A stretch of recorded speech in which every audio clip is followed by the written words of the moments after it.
Y a ver, ahora qué sorpresita nos trae Alejandro Montiel. ¿Cómo estás? ¿Cómo estás, mi querida Mariloli? Muy buenos días. Pues recientemente también pasamos el aniversario del natalicio de John Bowlby, esta persona, este psicólogo inglés que trajo un término que hoy se ha popularizado mucho, que es el famoso apego. Entonces, bueno, vamos a ver qué es y qué es lo que trabajó John Bowlby, ¿no? Son varios puntos. Entonces, vamos con el punto 1, no sé cómo nos vayan a poner, pero bueno, realmente ahí está, mira. John Bowlby nació en la clase alta y su padre fue cirujano real. Entonces, él tuvo muy poco contacto con sus padres y específicamente con su mamá.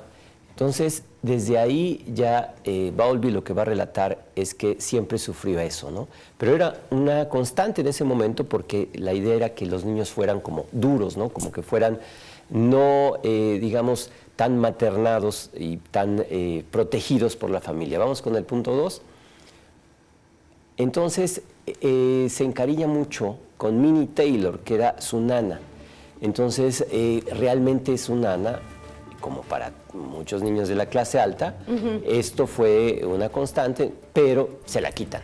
Entonces, esto John Bowlby dice que fue peor en muchos momentos que haber perdido a su madre. ¿Tanto así? Porque realmente la niñera es la que estaba con él todo el tiempo. Uy. Entonces es como si le hubieran quitado una parte prácticamente de su cuerpo.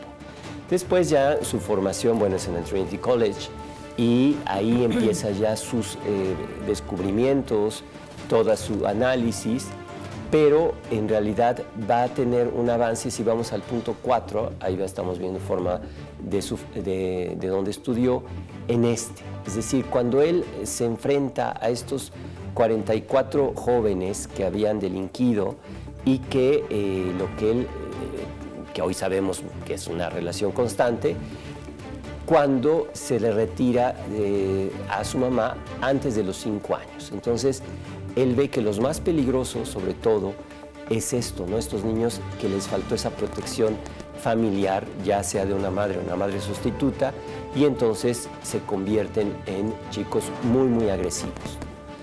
Bueno, a partir de eso, la Organización Mundial de Salud, él crea este informe, Maternal Care and Mental Health, y entonces él por primera vez plantea que la separación muy temprana de un niño de su madre o de otra figura que lo sustituya tiene daños cerebrales y emocionales reversibles, ¿no? Entonces, esto fue, estamos hablando de 1950, fue una bomba.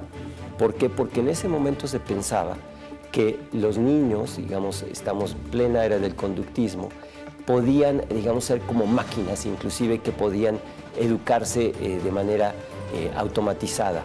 Entonces ya junto a Mary Ainsworth formula los 3 tipos de apego que hoy sabemos: el seguro, el ansioso, el evitativo, que son las que también están mucho a veces en videos en temas de... ¿Cuál es el peor, ansioso? Pues el ansioso y el evitativo, ¿no? Que realmente el evitativo porque aparentemente estás indiferente o a la defensiva, pero en realidad lo que estás buscando. Entonces es un poco como saber acercarse a esos, mal, ¿no? a esos niños rechazas. y esos adolescentes, ¿no? Es complicado, pero por lo menos Bowlby dio esa línea, ¿no?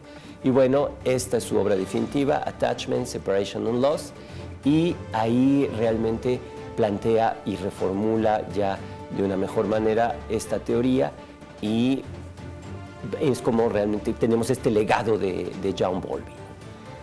Y bueno, ya el punto 8, que sería, bueno, ya su muerte en 1990, pero creo que lo más interesante es esto, ¿no? Que Bowlby se inspiró en su propia vida y en su propia pérdida para que nos legara una teoría que hoy nos explica en gran parte por qué las personas más agresivas, más violentas o a veces más complicadas sufrieron de infancia una separación que ellos digamos, en el momento preverbal no saben cómo digerir, ¿no? Entonces, este sufrimiento se queda, se forma en trauma y después ya es a través de la terapia que se podrá sanar en parte en muchos casos, ¿no? Pero ahí está John Bowlby. Creo que es muy importante conocer su vida, conocer sobre todo su motivación, ¿no? Que nace de esta separación personal y después de su nana. Ahí estamos viendo un hombre que muy brillante,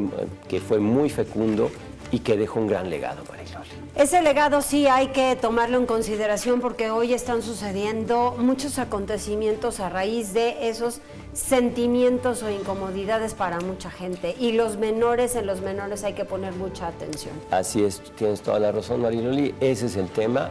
Creo que sí hay que, pues ni modo, ¿no? Hay que dedicar. Muchas veces se piensa que, bueno, se puede pasar tiempo de calidad. La realidad es que el tiempo es el tiempo.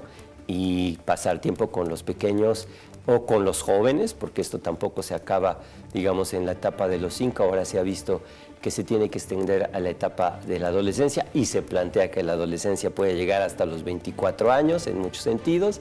Entonces, imagínate, hay que hacer una labor de acompañamiento, una labor de, digamos, de estar con las personas, pero que todo esto lo inicia en el periodo entre guerras. Eso es bien interesante. Eso sí.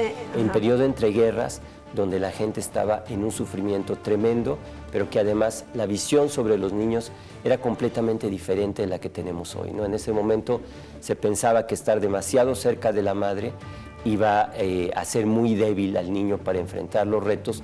Claro, cuando tienes la Primera Guerra Mundial y la Segunda Guerra Mundial, pues entonces tampoco es tan fácil vivir esas atrocidades. No, y sobre todo, ¿a quién te acercas para poder salir adelante? O sea, el tipo de terapia sí tiene que cambiar muchísimo. Por supuesto, pero sí, en los niños hay que ser especialmente cuidadosos. Sí, ¿no? Sí, la forma de comunicar hoy está también mucho ahí la clave. Completamente. Gracias, como siempre.